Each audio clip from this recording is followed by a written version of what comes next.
Welcome everyone to this Melton Share on gender equality through health education. Today we will have with us Neli, Blum and Sharmada Shastry from Passant, and I warmly welcome you, and I'm looking forward to this Melton Share. And I will hand over now to you. Perfect.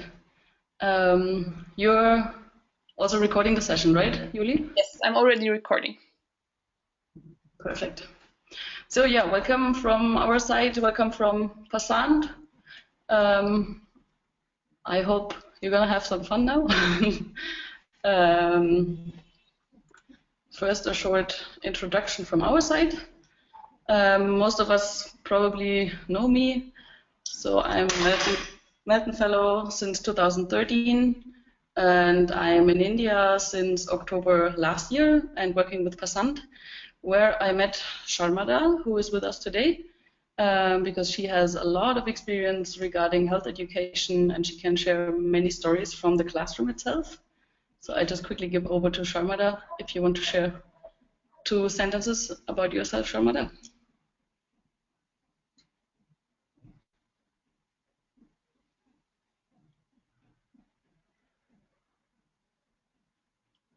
Sharmada? Okay. Yeah, now I can. Yeah, it was muted. Now it has been unmuted.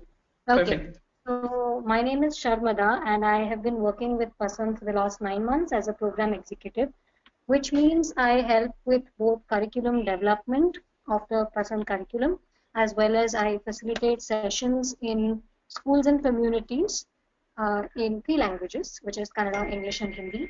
And I have a master's in English. I did an interdisciplinary course which included aspects of sociology and philosophy, and my majors was in gender and sexuality. So I'm very happy working with Passant, and that's about it. Looking forward for today's session. Thank you. Perfect. So quickly how the session will look like. So first we're going to start with a short activity. It's called Fact and Myth regarding gender equality with the focus on health. And I will just ask, like, you will see with some statements and then you can either agree if it's a fact or a myth. And after that we slightly move over to what is the approach that we face in Passant, how do we work, and we share some stories from the classroom. Yeah, and you can always ask any questions, but in the end we also have a lot of time for Q&A. So I think I'm just going to start the activity now. Okay, no, first, what do we do?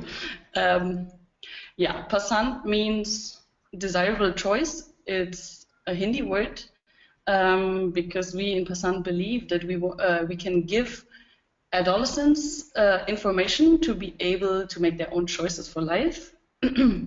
So our health curriculum is very interactive and activity-based in order to create a safe environment where adolescents in the school feel confident and comfortable to talk about sensitive topics such as reproductive health, menstruation, safety, relationships, and emotions.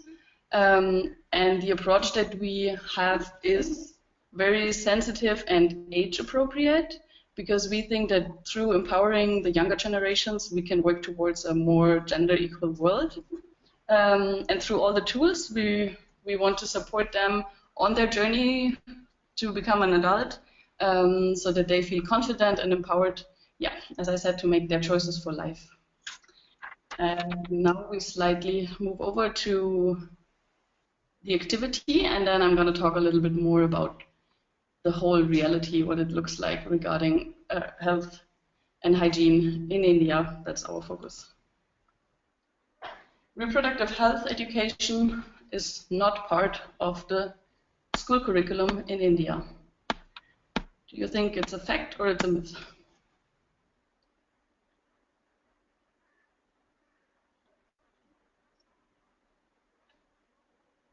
Okay, sadly, I cannot see who is actually attending the session, and I can't see who is typing in the chat. Maybe Yuli, you can moderate what is happening in the chat. Yeah, I'm trying to unmute everyone at this moment so that they're able to speak. Please feel free to mute or just share your opinion. From my side, I guess it's a myth. I think it is part of the school curriculum. Let's see what the other thinks. But I maybe think that maybe it's not enough, just as my experience in my school. There was health education, but maybe not in the appropriate way. So let's see what the other thinks. I agree.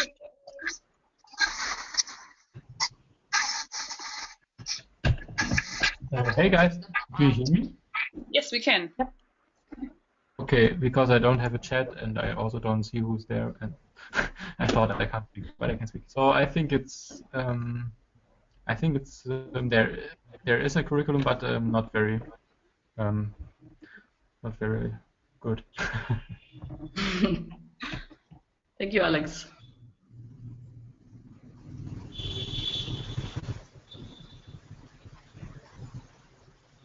Who else wants to? This is Patty here. I tap on the chat window, put myth.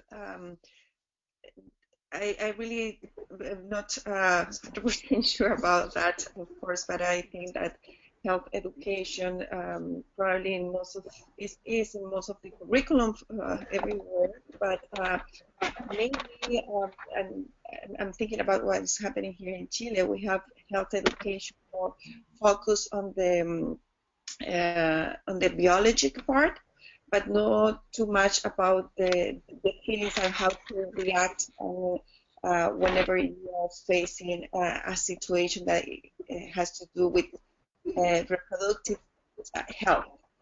And that part is missing, which is as important as the other biology part, from my perspective. Okay, thank you, Patty. We also have some insights from the chat window. Sorry, I'm a bit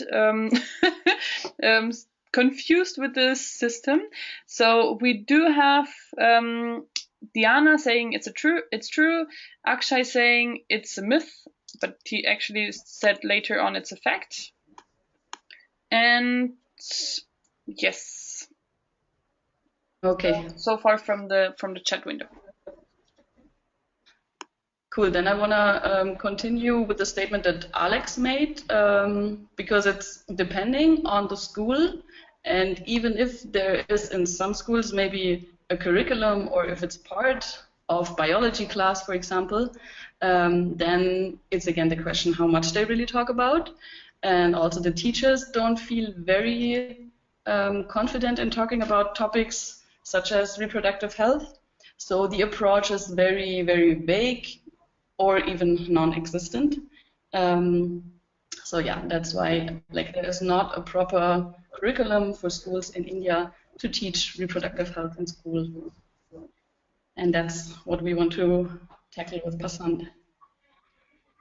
So I'm moving on, and the next fact or myth statements are a little bit shorter. So maybe we just do it like this, that you take down for yourself if it's a fact or a myth. Because then once we talk about what the reality looks like, then we have the actual statistics for it. Up to 50% of women in India start their period without any awareness of what is happening. And the question to you, do you think that's a fact or that's a myth?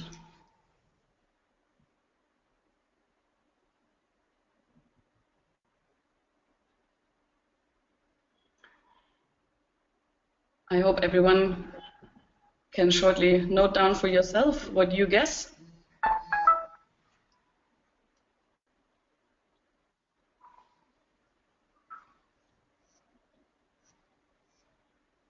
I think 50% is too high. Okay, you think it's too high?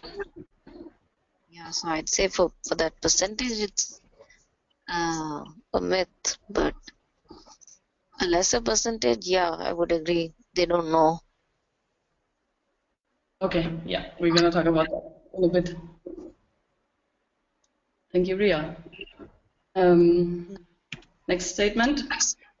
30% of the boys we teach don't know a boy can be a victim of abuse.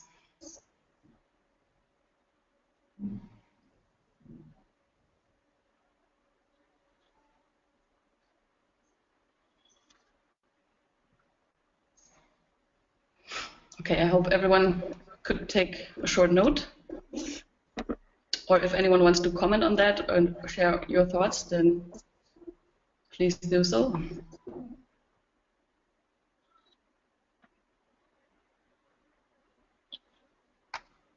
Otherwise, the next statement would be 1/5 of girls drops out of school at the beginning of their period.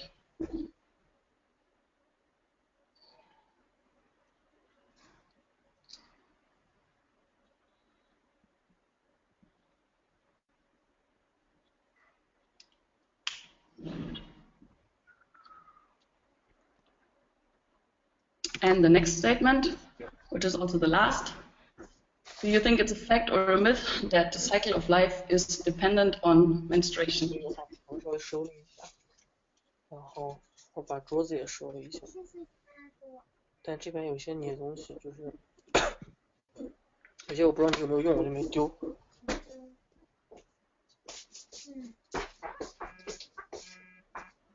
Okay, I hear someone talking, but I don't know if that's like session related or something else.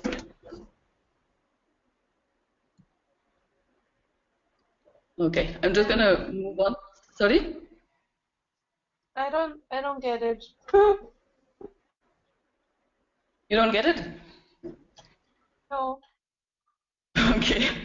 Do you think that the world is dependent on or the humans are dependent on menstruation?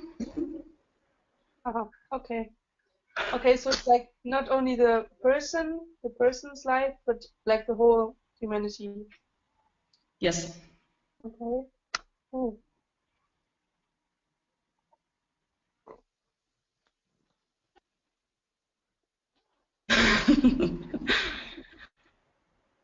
Okay.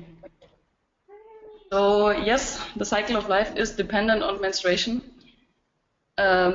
because if there would be no menstruation, then women would not be able to get pregnant. So there's a connection between menstruation and the cycle of life and the continuous of humans on the earth as well as any other mammals on the planet. But we all kind of know, and probably many of us also face it, that talking about menstruation, even though it's such a huge topic in women's life, is a big taboo to talk about, and it's not that easy. And especially depending on the culture, it can be even more difficult to talk about the same.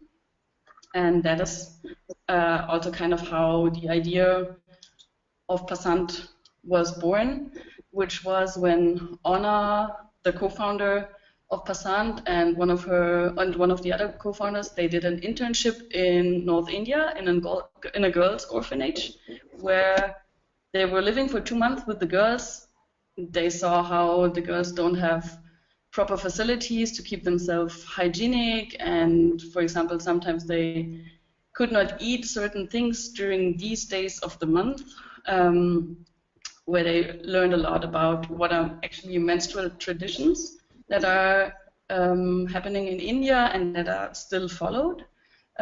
So through this experience, Ashley and Anna, they were very motivated about doing something about this issue, and then they wanted to first create an eco-friendly sanitary napkin which would be available for any girl in India and which would be easy accessible.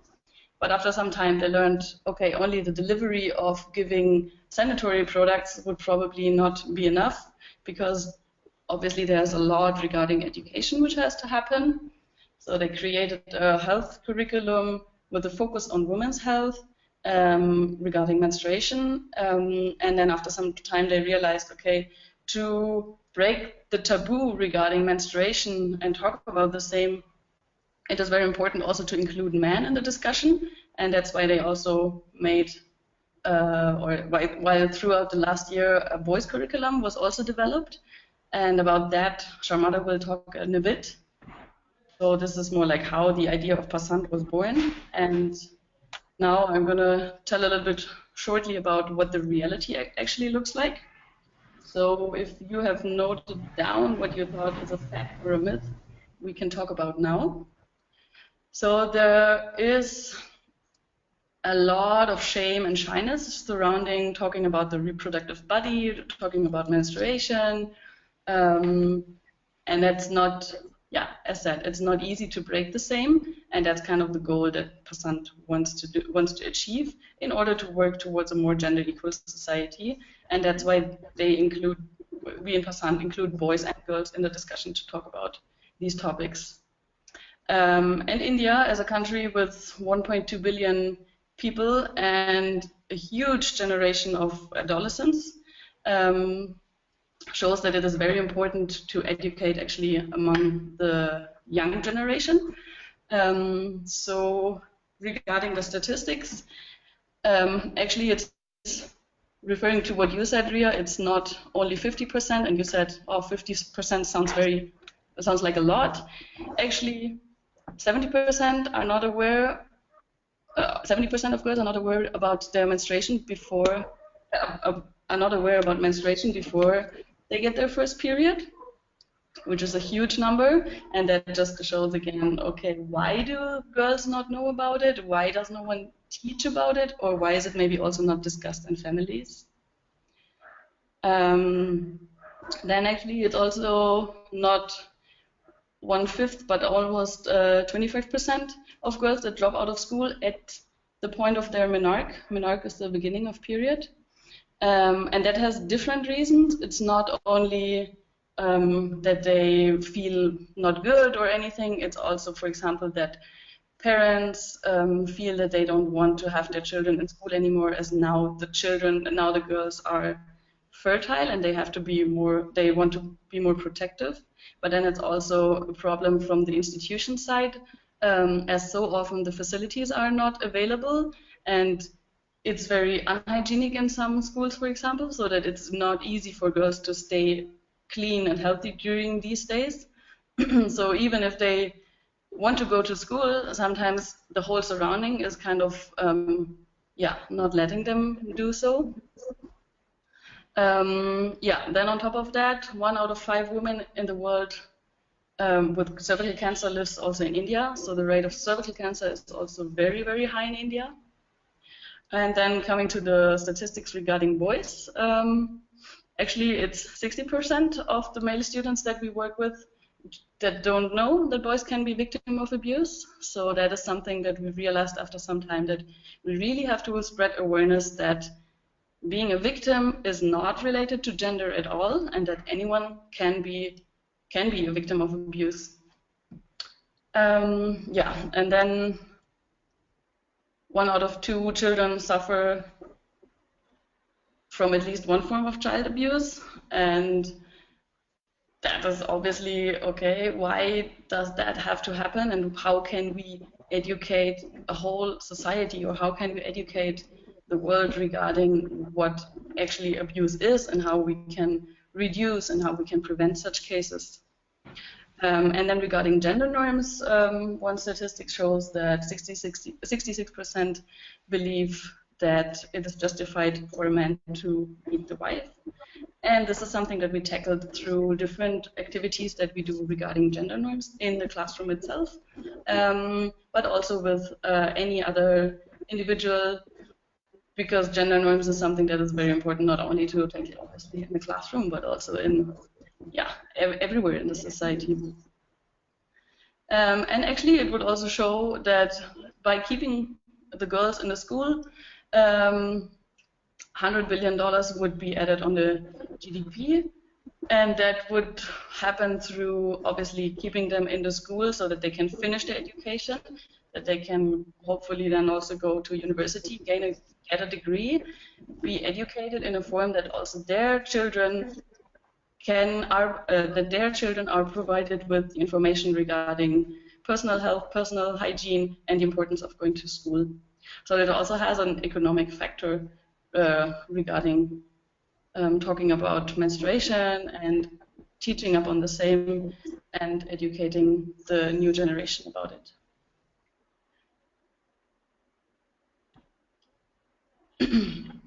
And Passant took the initiative to find a solution, and now I will give over to Sharmada, and she will explain about a little bit more about the programs that we do in Passant, which we offer, and after that we will talk more about the stories that we are facing in school. Okay, so the solution that we have come up with is developing and conceiving a curriculum that will sort of cater to all these issues that we just spoke about. And in the way we look at it, it should cater to every aspect of the society, regardless of the age group to which people belong. So keeping this in mind, we have 3 different curriculum. The first one being Choti Pasand, which the age group of which is about for children between 4 to 9 years of age.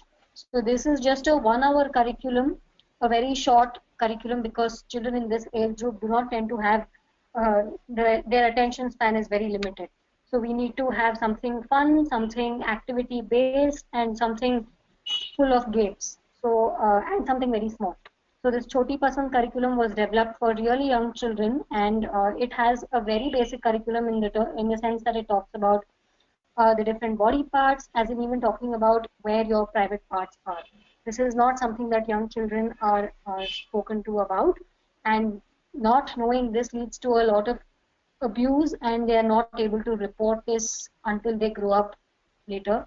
So part of addressing that comes from here, where you tell them what are the different body parts. It's not about just head, shoulders, knees, and other things, but there are other body parts which they have to be taught about. So they're taught about their body parts and different functions and the different body safety rules. So it also includes a lot about hygiene and nutrition. And all of this involves games, activities, and actually this curriculum also involves a lot of songs, nursery rhymes. We have storytelling sessions. So these are the different pedagogical tools that we use to tell all of these things to very young children. That is the Choti Pasand curriculum that you see on the far left. The Apni Pasand curriculum, the one you see in the middle of the slide, is for children between classes 5th to 10th. That is from about 10 to 16 years of age. This is a 3-part curriculum that we have developed. The first part of the curriculum, which is an hour-long session, talks about the reproductive anatomy. So the first Choti Pasand curriculum that you saw actually is a combined class. Okay, boys and girls are made to sit together. The Apni Pasand curriculum, however, is slightly different for boys and girls, because we tend to notice that if you club boys and girls of this age together, they don't tend to open up and ask a lot of questions, which they may have in their mind. So we thought it's best to split the groups into boys and girls. So in the girls curriculum, the first chapter is about reproductive anatomy, where we talk in depth. The second chapter is about menstruation, where we talk about the different products that are available, how to use each of them, and we do a product demo. And the third part is about body safety. So body safety again follows from what we teach in Choti Pasand, but a more detailed review is made. For the older classes, we also talk about rape and sexual assault in detail, and how to keep yourself safe, and what do you do if something of this nature happens to you. What are the other steps that you can take? For example, medical help, legal help, and psychological help. So these are the contents of the Apni Pasand girls curriculum. The boys curriculum is pretty much along the same lines, except instead of going in depth about product demonstration, we talk to them about substance abuse. We include aspects of domestic violence, and we also have a gender sensitization in a larger sense that is being addressed in the boys curriculum. And the third program that you see on the far right is the Ayushi program, which is for adults. So what we do is we identify communities which need this kind of education in and around Bangalore. This has been piloted in Bangalore and in rural Madhya Pradesh. We have done this in both the places. And here we speak in depth about reproductive anatomy, we speak about contraception, STIs, we talk about healthy relationships, boundary settings, we talk about sexual assault, domestic violence, women's rights. So all the topics that you're seeing on the slide is actually listed very generally, but we do a survey first in the community to find out what are the pressing concerns that they have. So according to whatever we find in the first survey that we do, depending on that, we choose which topics are most relevant for the community, for a particular community, and then we chart a plan according to that. So, and as you can see in the blue box written, these are the different tools that we use to engage and sort of make learning more fun, because we tend to notice that children, adults, whoever it is, they tend to get bored if it's just a very monotonous lecture. So we try and do mostly student or participant-led discussions. We have a lot of Q&A sessions. We make it fun. There are a lot of small group activities. We do it through dance. We do it through songs. And then there is role-playing. We ask them, so if you were in this situation, what would you have done? So we pick out instances that are very relevant to them. We give it to them instances from their own lives, something which they can really relate very well to. And then we ask them to imagine what would they have done if they found themselves in such a situation. So like I said, there are games, songs, dances, all of this. So the reason we have structured it this way in three different programs is that we want to address to every section of the society as much as we can, whether it is children in school, children out of schools who probably come with their parents to the community program. So we are trying to have a three-pronged approach and make sure that everyone is being addressed at some level. Neli, can we move to the next slide?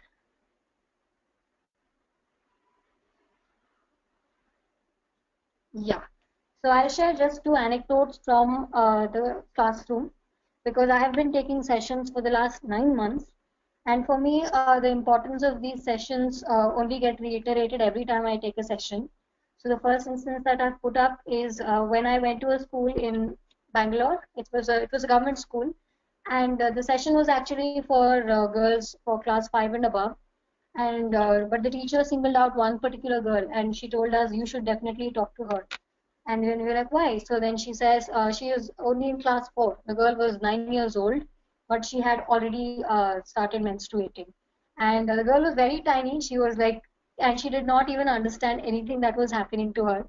So we told the teacher that it was not possible to mix her with all the other students who were sitting there, who were between class 5 and 7. So we told her we would talk to her later. So then we singled out the girl later and spoke to her. And through the conversation, we realized that the mother had not told her anything about menstruation, about periods, about what had just happened to her. And she had told her to tell everyone, if they asked why she was missing school, that it was because she had a fever. And the fever was a euphemism for having started her periods, and the little girl did not have any idea. She didn't even know that it would maybe come every month for the next, like, so many years of her life. So then we comforted her, and she was very scared about all of this. And we spoke to her in length about menstruation, and we explained to her how to use sanitary napkins, how to use cloth pads in a very child-friendly manner, because she couldn't grasp anything at that age. Surprisingly, the mother of the girl actually worked as an ayah or a helper in the same school, and she came up to us later and thanked us for explaining it to the girl, because she was clueless about how to explain it to a girl that young. So this is one of the sessions, this is one of the incidents that for me time and again emphasizes the fact that we need this kind of education from a very young age, and if mothers are not doing it at homes, we should have some system and in the school that talks to girls about all of this. Neli, can you move to the next slide? Yeah. The other anecdote that I'd like to share is we recently conducted a menstrual health management session. This was a 1.5-hour session for women in rural Madhya Pradesh. There were women from very rural backgrounds, and this included tribals from the area. And it was a mixed group. We had both older women and adolescent girls. Uh, During this, it was for a course of 4 days, and we sort of managed to reach about 700 women in all. But this was a very eye-opening experience for me because I had not done much of sessions in rural areas before. The women were of the firm belief that vaginal discharge, which is actually absolutely normal, was dirty and abnormal, and that it made one weak, that there was something wrong with women who had white discharge, for example. And they also had very uh, wrong beliefs that using cloth was a very outdated thing, that it was dirty, unhygienic, and all of this. Again, menstruation itself was treated as a process where it was considered as something that was gross and ugly, and it was just bad. And in fact, like I have mentioned there, they had named their uterus as pain. For all the pain that it gives them throughout their lives, they had named it as pain. And this was what the women knew, and this was what they were teaching their daughters and granddaughters, and that would just be carried forward from generation to generation. So through a lot of activities like Chinese whisper, through a lot of icebreakers, through a lot of Q&A sessions, we were able to convince them out of all of their other beliefs that we just listed. And at the end of the session, actually several women came up to us and said that this was a very useful session, and how they actually understood what happened uh, in their bodies when they were menstruating or when they were pregnant, because several women had given birth to babies, they had 3 children, 4 children, but they did not know that pregnancy and menstruation was related in such a manner. They did not know what happened inside their bodies. Actually, several of them thought that if the egg was released from the left side of from the left ovary, it would result in the birth of a baby boy, and if it came out from the right ovary, it resulted in the birth of a baby girl. So this was their understanding of how girls and boys were born.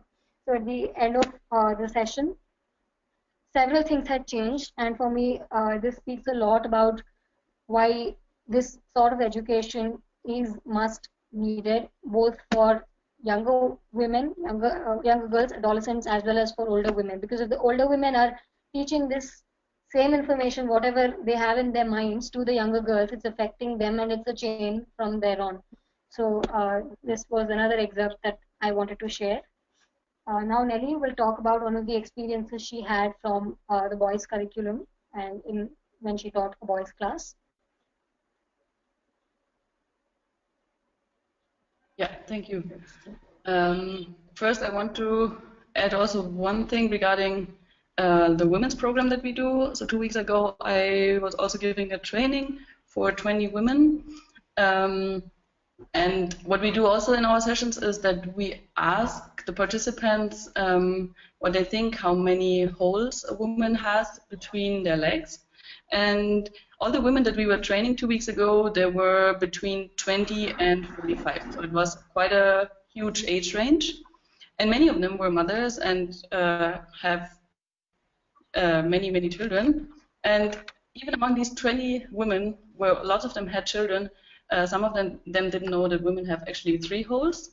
And when we were talking in detail about, okay, the baby comes out of the vagina and also the period blood comes out of the vagina, they were so happy to finally understand what the actual anatomic system looks like, and what are all the functions of the body parts. So adding on what Sharmada just shared, that it is not only important to educate a younger generation, but also the older generation, as it just shows again, generation to generation, they will give on the information as they have learned it, or as people have also never had the chance to really question it. And on top of that, I think it also shows how many women don't have access, for example, to go to a gynecologist or to a doctor, or at least if they have, Often the gynecologists also don't deliver the right information and don't, yeah, explain everything in detail as what is actually needed for everyone, of course. And then one story from a boys curriculum that we conducted. So it was a 8 standard class, and there were probably quite a lot, like 30 to 40 boys in the classroom. With them, it's also obviously very interactive, and they tend to open up also a lot. It is a really huge advantage that the age difference is not that far, and we are not seen as teaching authorities, but we become more like a friend through all the activities that we do with the children. And one of the boys raised the question he really asked what is wrong with men who dress up like women. So the issue regarding transgender and also the whole LGBTQ community is also something that we tackle if it's coming up, depending on the age group. So in this case, what we did, we had a long discussion about what is actually the difference between the biological sex and the social gender, and what sexual identity means, and what are, for example, all the challenges that people from transgender or people from the LGBTQ community actually face in reality. And so often it sounds like, oh, talking with children or with adolescents about such topics that will just make them scared or whatever, or they are not mature enough and they will not understand if we talk about these things. But it just shows there is a huge need to talk about it. Everyone needs answers. And with Passant, we just want to give like answers to all their questions. And with our activity-based curriculum, we always try to kind of break the ice, because obviously at the beginning everyone is very shy to talk about these topics. But after the students understand, oh, actually this is kind of a safe space and we can open up and finally get answers for our questions, they feel very comfortable and then ask any type of question, to be honest. Yeah, and sometimes we also, or depending on how old again the students are, we also talk, for example, about masturbation. Obviously the boys are like, ha ha ha, this is so funny. But we do, for example, sometimes just to break the ice again, just also to ask them when they are sitting in the classroom on their chairs, to put their head down, and then they should just raise their hands if they masturbate. And that obviously is kind of funny, and everyone is still a little shy. But after that, we again also explain why masturbation why it is important, and we have like a very mature conversation about it. Yeah, so we try not to be shy, to not talk about any topics. We want to cover everything. We provide the correct information, and whatever the children ask, we give them all the answers. No matter if, for example, also the teachers say, oh yeah, there's no need to talk about this and this and this, but we say no, if the children ask these questions, then we obviously provide them with the answers. Okay, and now the next slide. I give over to Sharmada again.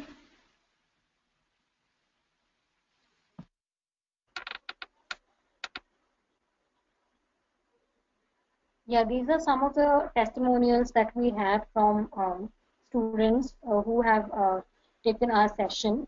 So the first testimonial is from Pratyusha, and she says she got to know about different menstrual products that are available in the market, and the important thing for me is that she learned how to insert a tampon, and she was very much impressed with the cloth pads that we showed her. For a country like India, it's important to know that we are, as a culture, not very open to using internal products to manage menstruation. This could be tampons or cups, menstrual cups. Actually, most of them do not even know about it. It's either cloth or sanitary napkins. So for us, it's important to let the young girls know that there are other options that are available. For example, you want to go out for swimming, then you cannot use a sanitary napkin or a cloth pad. What you need to use is probably a tampon or a menstrual cup. And activities like that are possible when you're on your period. So this kind of information, though we try and push them to use more eco-friendly and sustainable products like menstrual cups and cloth pads, we do give a complete demonstration about how to use and reuse both reusables as well as disposables. So this is an important point from what Pratyusha has to say about the classes. The second one is about Praveen, and who says, through the program, I have learned to respect people and their space. The program taught me that no one should touch others' private parts, nor show or see it without consent. In a culture like ours, we are also not very tuned into the idea of personal space. Like it's considered rude if you close your bedroom door. Like things like these are very sensitive in a culture like ours. So we do not have a very strong idea of what personal space would be like. So for me, it was important. It was interesting to note that Praveen says he learned about the concept of personal space and how he should respect other people's personal space through our program, and also about the safe zones in a body and what should you do when something like this happens. So this is what Praveen had to say.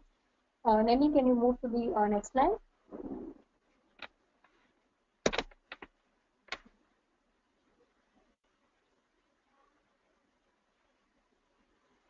Yeah.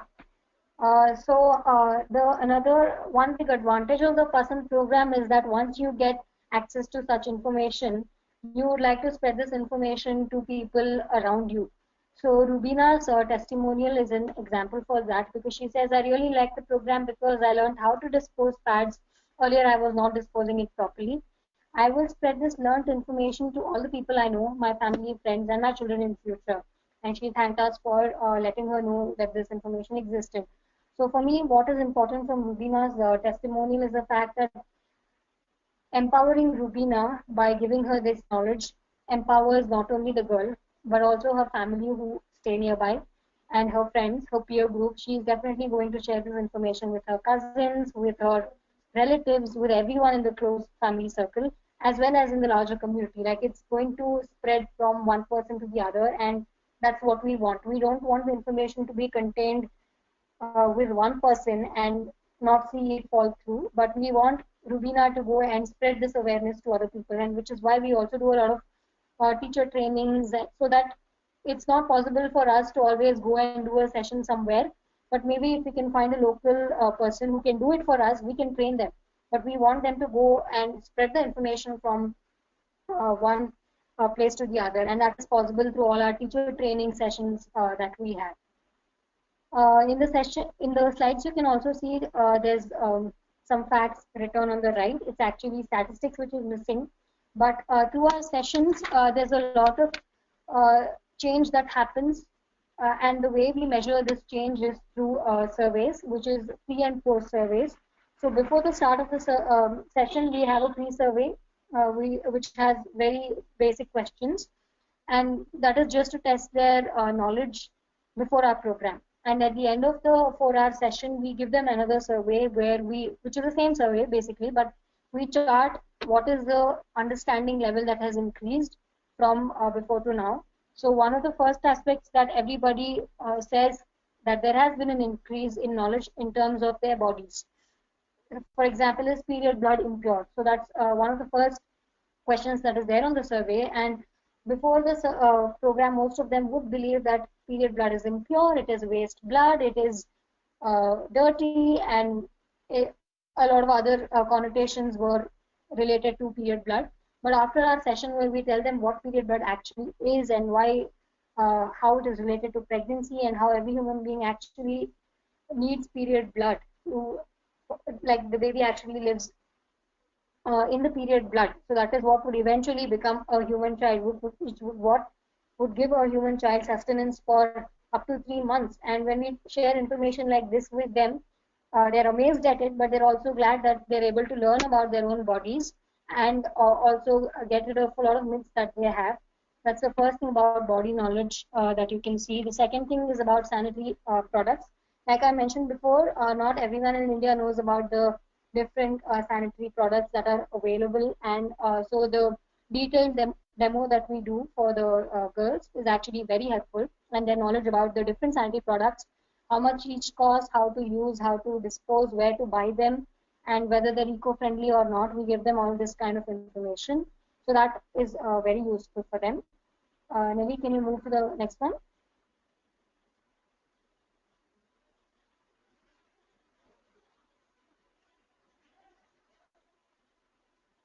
Yeah. So not only this, but also understanding about sexual assault. Remember the question we asked you in the beginning, the myth or reality one. It ties down to this aspect where pretty much everyone believes that boys can never be victims of sexual abuse. It comes from a lot of cultural notions, as well as the whole idea of men can't be weak and there is no way men can be abused. So a lot of boys as well as girls tell us after the session that they now know that both anyone can be an abuser, anyone can be victim, that there is no gender related to that. Anyone in a position of power can abuse, and anyone who is not in a position of power can be abused. Uh, so that is one of the questions in the survey. And the other one is menstruation is natural, like you see in the slide. And the relation between pregnancy and menstruation. That's one thing that most people do not know before our program. And once they take our program, this is one information that everybody understands, that there is a link between menstruation and pregnancy.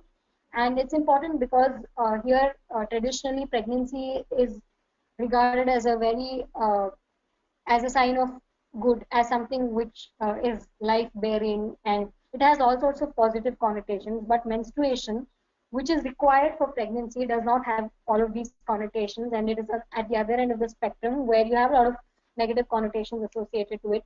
But once you know the relationship between menstruation and pregnancy and how both are needed for each other, that sort of myth in the head is dispelled.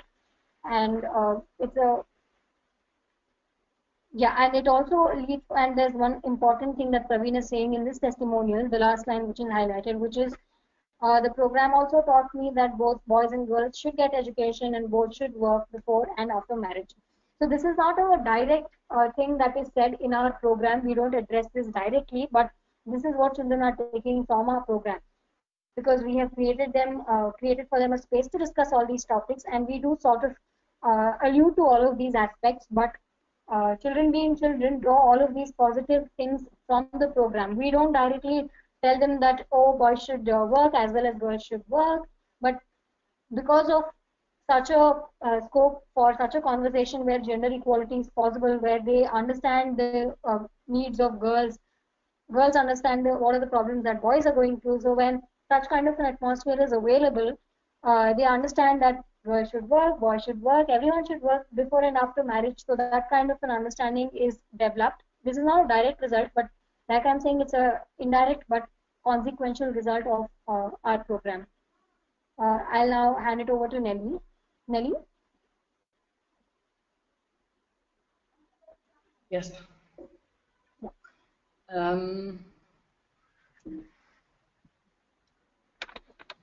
Yes, and then what we do always in the end of all the sessions is also are some power poses, because we obviously want to strengthen the individual's confidence. And I mean, there's a lot of research has been done regarding how body language also is connected to the self-confidence. So what we always do is in the end is a short activity, also to make them move a little bit, where we make them stand up, and then we say, okay, now we all raise our arms and we say, I am brave, I am strong, I am confident. And through like these sentences, which we obviously they have fun talking, saying these sentences, then we kind of shout them out so that they feel empowered and they feel confident and they understand how important all the information that we learned is for their own life. Yeah, in order to make their own choices for their own future. So this is kind of a short insight of one of the activities which we do in the end. And now it's time for questions, I guess. Thank you, Neli. Thank you, Sharmada, for this exciting insight into your work. I'm sorry for all of you who have started to write down things while we did the interactive part. The system didn't allow me to actually get into your participation. So thank you for all of you who have put like myth or fact and commented on the things. So now the easiest way to ask questions will be like if you unmute yourself. I will now unmute every one of you so you can just talk out loud, because the chat window or the question window is like a bit strange this time. So please feel free to just talk. Hi, this is Training minimum under their belt. Most of you had 2 or 3 trainings under your belt, and you're going to get to hear a lot of what's happening that is working. And this event, you'll come out of this meeting with more confidence than you ever had before as far as action steps that you need to take to grow your business in recruiting and sales and retention to an extremely high level. And we've got a lot of good things happening in the Southern Rock Division. And I hope we better mute, and the one who wants to talk individual people hearing another Okay, conversation. Sorry, yeah. Okay, sorry. Okay, strange. Good. Please, Patty, go ahead. Yeah, so thank you very much, both of you, for presenting in the project. I have a question that has to do with all the effort that you are putting there with the program, teaching the young student there. I would like to know if you have something complemented to that, working with the families, with the parents, and if so, how interested they are with the program, they are supporting it, or you also have some parents that maybe can be against of the program, of giving too much information that they might take as a taboo one. Thank you. Yeah, I'll answer that. When we approach a school regarding our program, we give them a detailed list of the topics that we are going to cover. And we go ahead only once the school acknowledges that we are going to teach all of these topics. And we go ahead with the program only once the principal approves of the program. And in this bargain, what happens is once in a while the principal, if it's a really small school where everyone is closely involved with each other, like the parents know the principal really well, and it's a very small school, then they have a chat or an informal chat maybe, and they come up with problem topics that they had. For example, they are okay with the whole curriculum, but maybe they don't want us to talk about rape, or they're okay with everything in the curriculum except they don't want to talk about LGBTQ. So these are certain flags for us, and we sit down with the school and figure out the best possible way to negotiate this, because we do want the children to know about everything that is there in the curriculum and not be very selective. So we try and convince the parents, which goes really well actually, surprisingly. Once we tell them why this kind of information is important, and that knowing about these things won't make your child lose his or her innocence. Like, that's not the idea. The idea is to empower the child with information about his or her own body and about the things that are happening in the world around them. So most parents understand this. The other thing that we do is tell them that if we don't give the information to them in this kind of a manner, with a lot of respect, with a lot of regard for consent and everything, then children are going to go online and find this information. They're just going to Google sex on the internet, and they're going to get a whole lot of things. And that's not what that's not the way you want your child to learn about all this. Rather, we have a safe and more effective way of telling children all of this than going on the internet and finding out all of this. So once we negotiate all of this with the parents and the principal, it's usually smooth. And the way we also sort of gauge each class.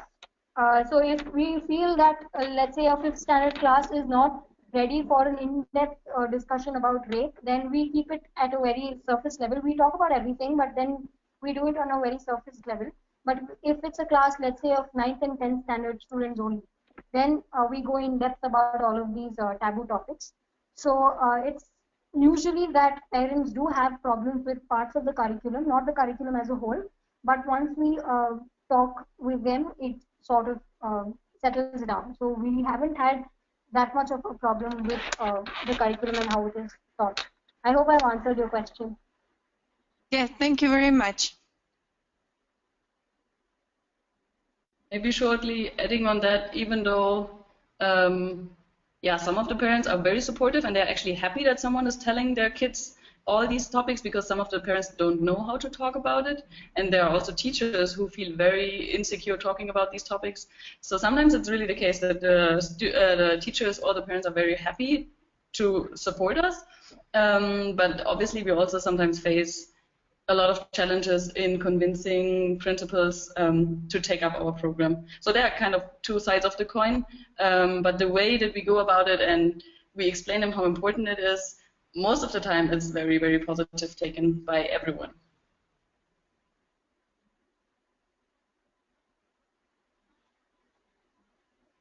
Okay, maybe more questions. I have a question. Can you hear me? Yes. Hello? Okay. Yeah, hi, this is Winthrop. Really interesting presentation. I learned a lot. Thank you. My question is, in looking at the age groups you work with, maybe I misunderstood it, but it looks like in those blocks that you're not, do you work with teenage girls themselves or kids who, between the ages of 11 and I guess it was 16? Yeah, we do.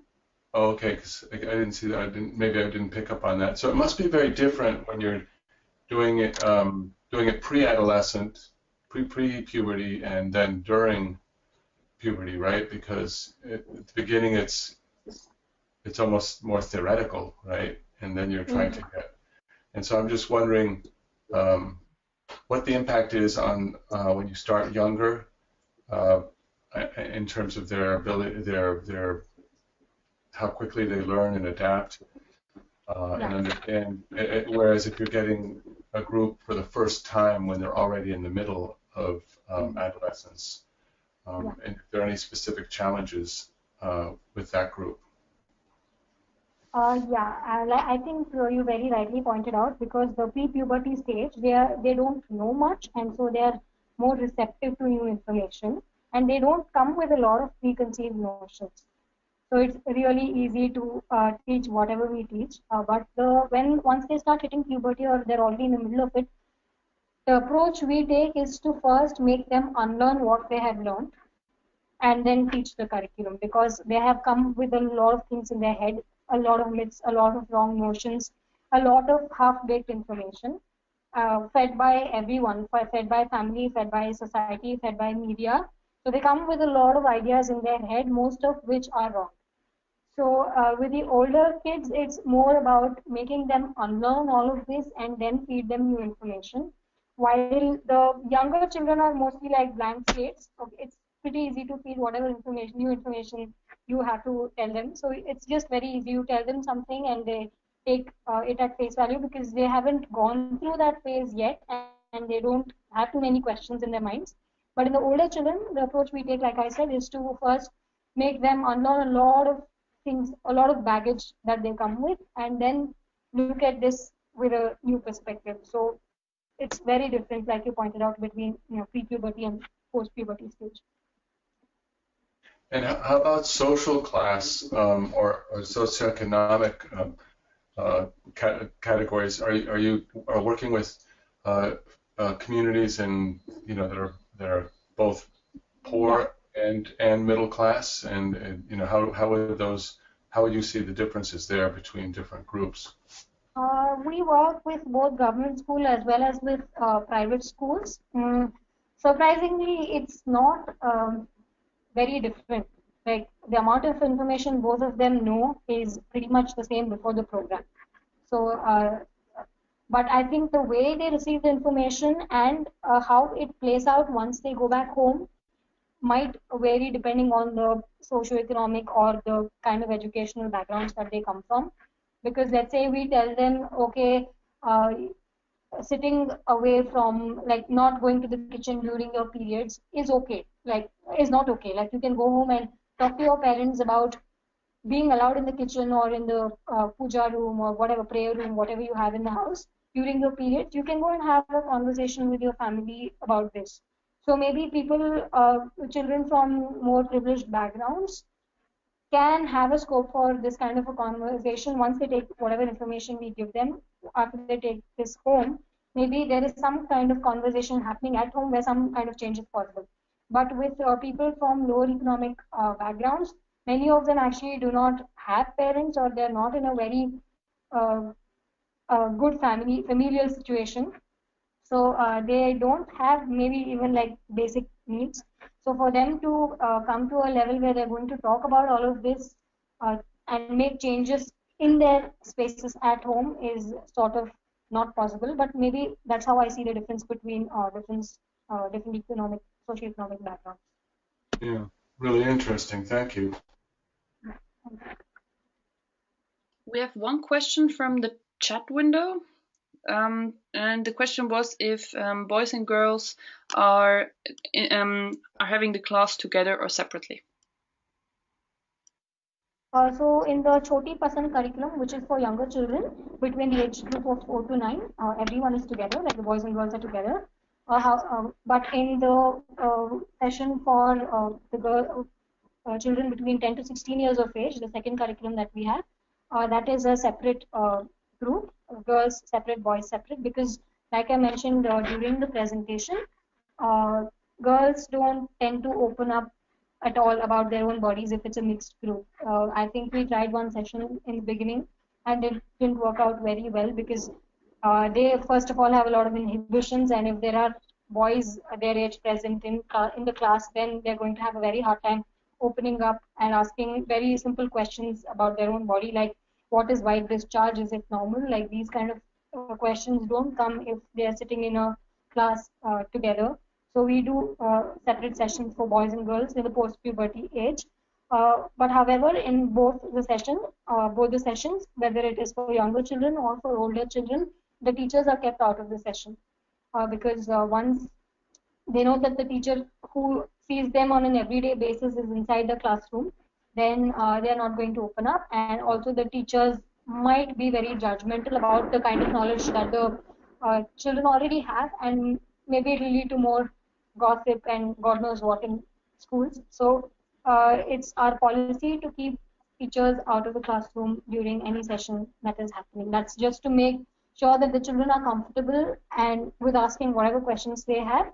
And the other method we do this is, despite us doing all this, if the children are still not comfortable asking questions, then we encourage them to write it on a sheet of paper anonymously and fold it and leave it on the table, and then we answer the questions whatever we have received. So we try and make sure we provide as comfortable a space as possible for the children to ask their questions, because probably this is the only platform they have to ask anything related to all these topics in several years. Like, I don't know when is the next opportunity they'll get to even ask all of these questions. So yeah. Yeah, and ideally, after boys and girls have undergone the whole program, like the 3 sessions, when they know everything that we were talking about, then ideally we have a co-education class on gender norms and gender stereotypes, because then it's easier for them, as both boys and girls already know quite a lot about their own body as well as about their other body.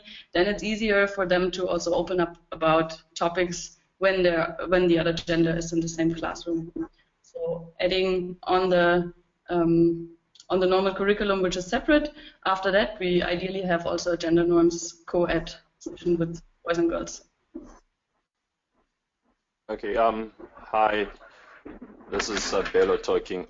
My question is on how do you balance out your teaching with like the cultural or traditional teaching? Noting how in some communities they might have traditional teaching on sex education, but it could be different from like the modern kind of teaching that you provide on sex education. So I just want to know how you balance that out. Any kind of sex education is not present in the kind of culture that is there here. Like, it is not spoken about at all. Forget sex. We don't even talk about menstruation. We don't talk about anything. So there is no need to balance out as such. There is just one thing that we have. The curriculum just fits very well because there is nothing else really. So we don't have the problem of balancing it out at all.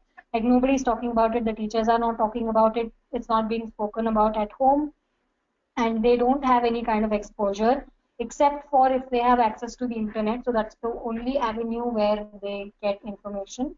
So there is nothing else to balance it out.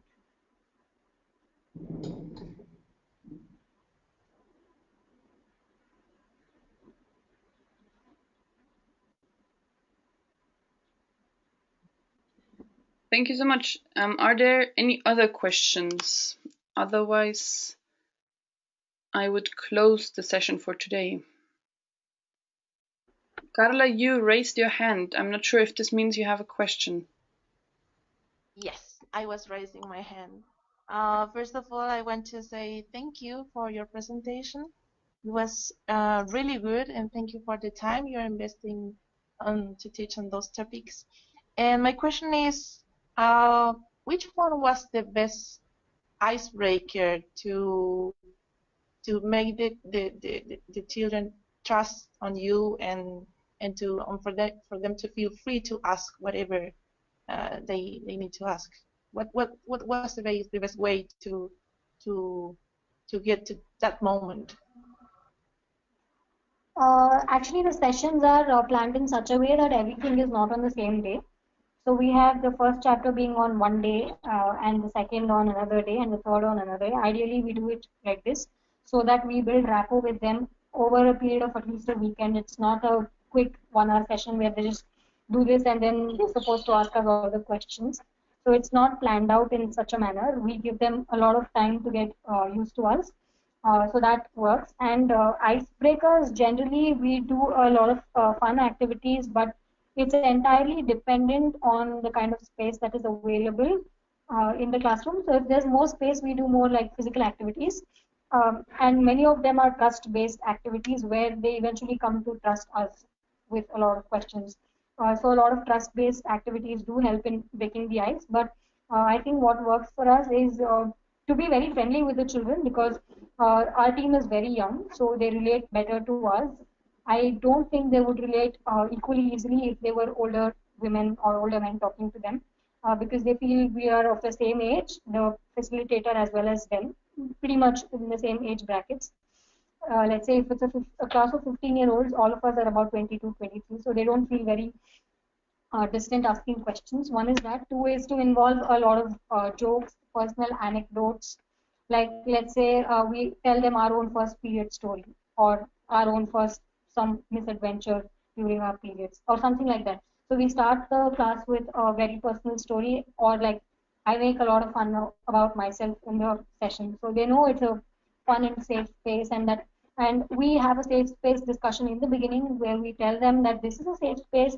Whatever you share here is only for the benefit of the classroom, and we are not going to take this out of the classroom. And you can feel free to share whatever you want. So that kind of a rapport is established in the beginning, and then we have a lot of activities. So I think that is what helps in breaking the ice. Okay, good. Thank you. Thank you. I would suggest to have the last question. Kami, you raised your hand. If you want, please go ahead.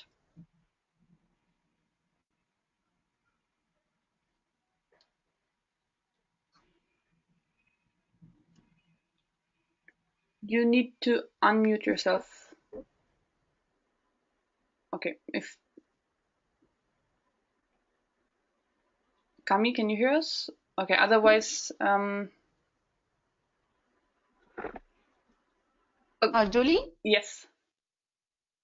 It was just a mistake. I think that Kami just. Okay, don't worry. Great. So I again want to thank Sharmada and Neli for this wonderful session. it was amazing, like to see all this work and also the questions, etc. Thank you very much for this.